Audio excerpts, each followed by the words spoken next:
In this episode, we will embark on a journey into the primitive brain. So when we think about the brain, we usually think of the largest part of the brain. And that brain is about the size of two fists together. And that part of the brain is responsible for all the higher functions of the brain. Those things that we would refer to as thinking, reasoning, problem solving, also language and movement, but also all the sensory aspects of the brain. And those functions are the functions that is regulated by the brain itself. In other words, if I want to make a decision, it's that part of the brain that makes a decision.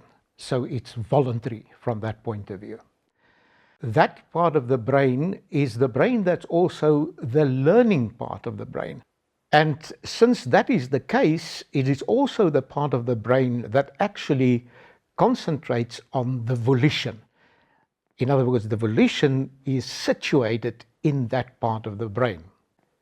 The other part of the brain is the primitive brain. And that part of the brain has the function of self-preservation, in other words, to preserve ourselves and also to keep us safe.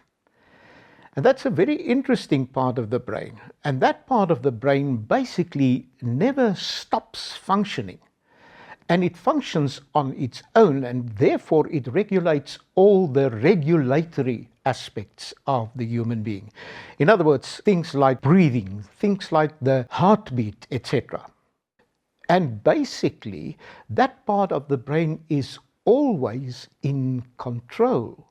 So much so that it sometimes also paralyzes the higher brain, or the big brain, or the larger brain, to function well.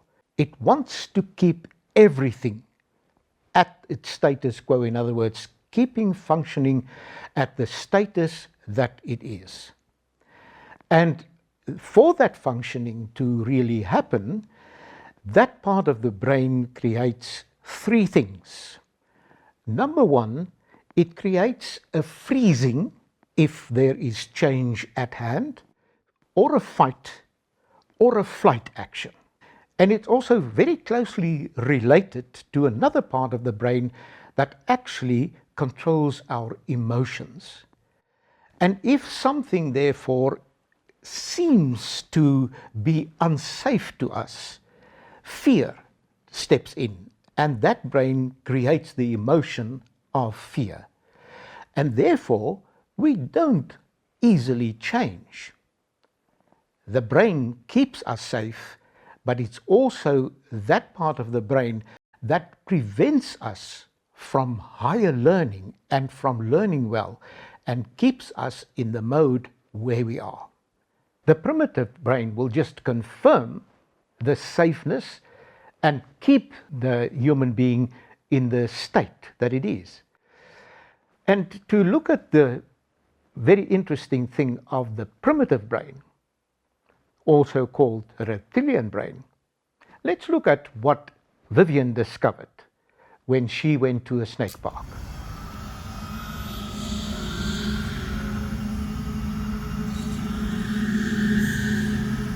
Isn't it ironic that your reptilian brain cringes at the sight of a reptile?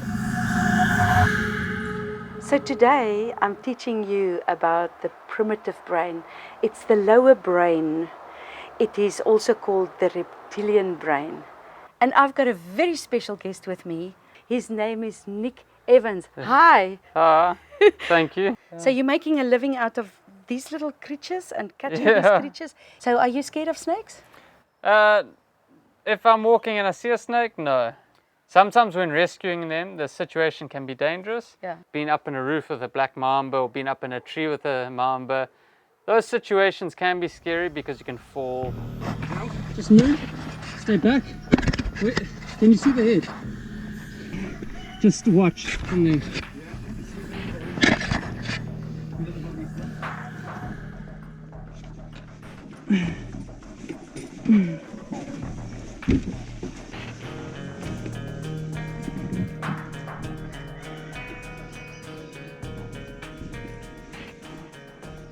I've got the head, I've got him. Oh. He's huge, eh? How do you feel about a snake? I guess you're scared. I guess it creates fear. Maybe somebody has told you to be fearful. Now, the primitive brain or the reptilian brain deals with self-preservation. It protects us from danger. It protects us from dying, basically. That's what it's all about. It is the component of your brain that when you are in danger and you see or you sense through your senses that, oh, this is making me not to be safe, then it's going to turn you into this action that's going to make you to either fight it or you're going to flight it. You're going to want to kill this thing or you're going to run away. Or it's going to give you such a fright that you're going to freeze and you're going to not move because your body is going to secrete adrenaline. And the more stress or the more anxieties you have, the more your body is going to actually secrete cortisol. So the primitive brain is the self-preservation part of our body, and it deals with impulses and compulsions. That's why it's only one-dimensional, and the impulse compulsive disorders and all the anxiety disorders is originating from your primitive brain. It's actually a very dumb component of your brain, but it's a very important component because it deals with your breathing.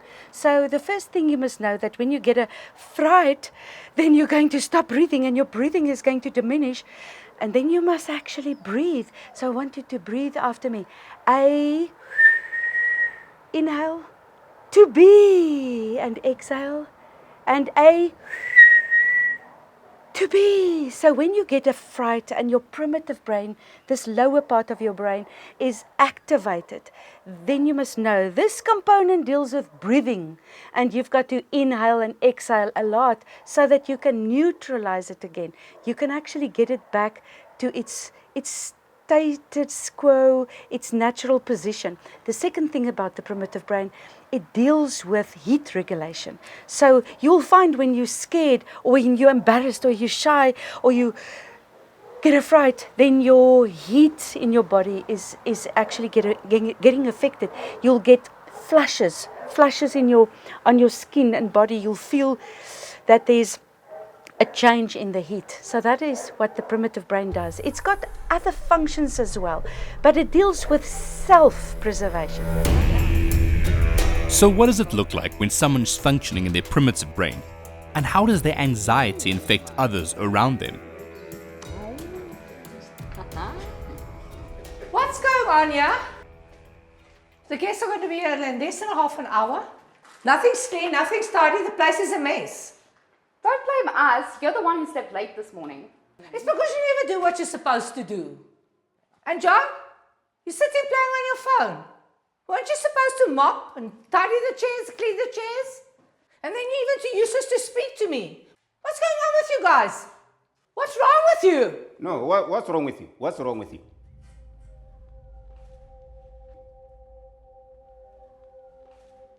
Come, John, let's get out of here. Come. Are you happy now? I suppose your dad's going to also now leave me because I don't love him enough because the party's a mess. No one can love you when you're like this. Well, why don't you just also leave? I suppose you also don't love me anymore. Fine. I'm leaving. Fine. See you never.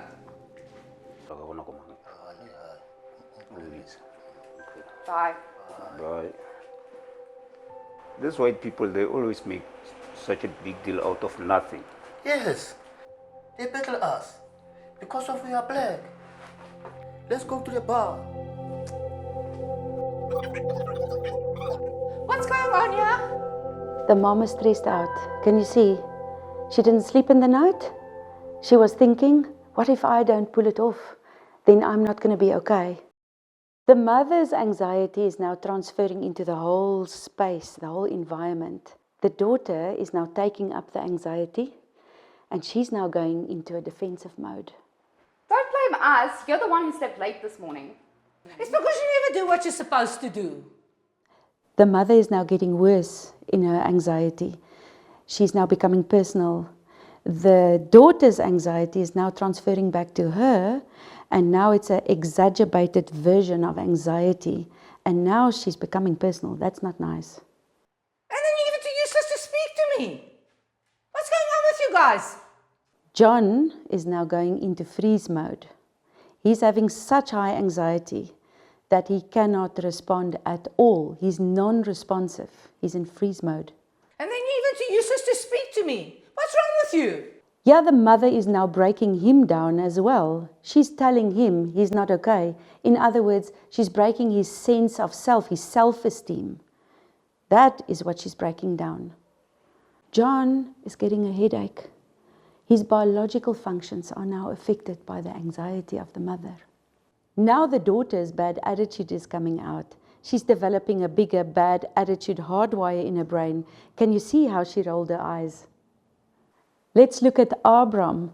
He is huffing and puffing and brewing. Anger is building up in him. You can see that. No, what's wrong with you? What's wrong with you? And who is flighting? Abram is flighting. That's what we call avoidance behavior. He just cannot handle that conflict. He's running away. Are you happy now? I suppose your dad's going to also now leave me. Can you believe it? The mother is now in a victim state. Can you see the victim hardwire? She's now feeling sorry for herself. She's now thinking her husband is going to leave her. Can you believe that? Because I don't love him enough because the party's a mess. No one can love you when you're like this. Well, why don't you just also leave? Between the mother and the daughter, they are losing love for each other. They're insulting each other so ugly.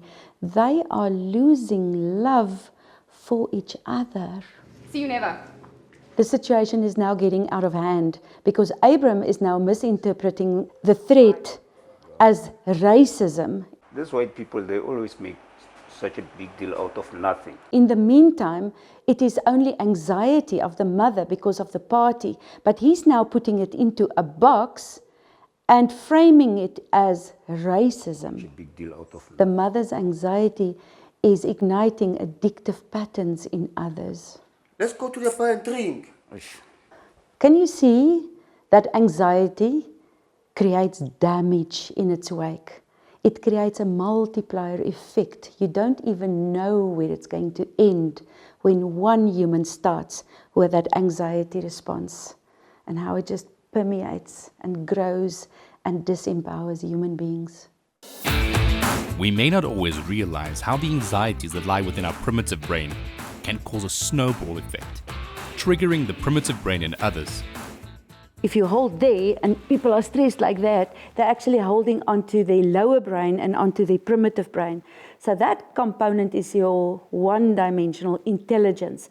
It deals with just up, down, impulse, compulsion. It is your fear machine. It's your self-preservation component. It deals with fight and flight and freeze and fright and all the so that is how you're going to learn it. It's the side of the brain. So it deals with impulsions and compulsiveness. In other words, it will then also deal with addictions, addictive type of patterns. I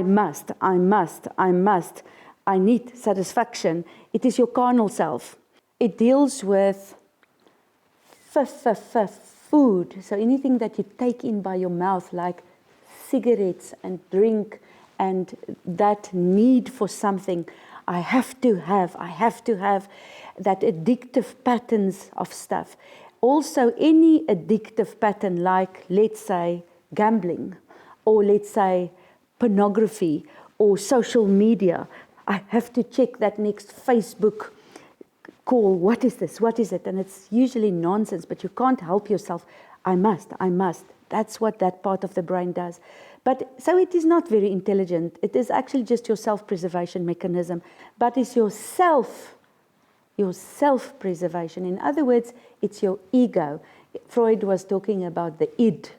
So it is yourself. So it's your ego. So a person who has got an overstimulated primitive brain, lower brain, will be in this self-centered, egocentric type of behavioral patterns.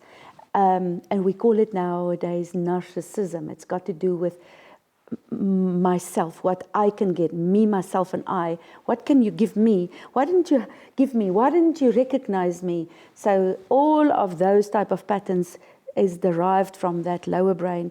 That is just that one-dimensional impulse compulsiveness. So that is your f. You'll also find that fornication and flirtation is also the lusty things. So that is your primitive stuff. Your primitive, give me attention. Well, that's why people flirt after all, isn't it? They need a bit attention on self. So all of that is coming through that primitive side of your brain. Humans who function inside their primitive brain will always be held back by their own fears, prohibiting them from learning or growing.